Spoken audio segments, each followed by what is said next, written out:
How to fix status access violation error in Google Chrome. In this video, I will guide you step by step on how you can fix status access violation error. The first thing you want to do is open up Google Chrome. Now click on the three dots. Here you want to click on the option of settings. Now select privacy and security. Then select delete browsing data. Now for time range, select all time. After that, make sure to select all of these three boxes. Now click on delete data option. Once that is done, you want to click on About Chrome. If you find any update over here, update the Chrome app. After it has been updated, relaunch it and check if your problem is fixed. If it is still not fixed, next thing you want to do is right click on Google Chrome, then find the option of Open File Location. Now you want to right click on this, then click on the option of Rename. Now go ahead and rename this as Chrome 1.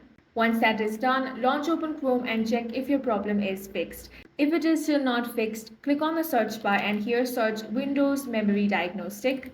Then click on the option Restart Now and check for problems.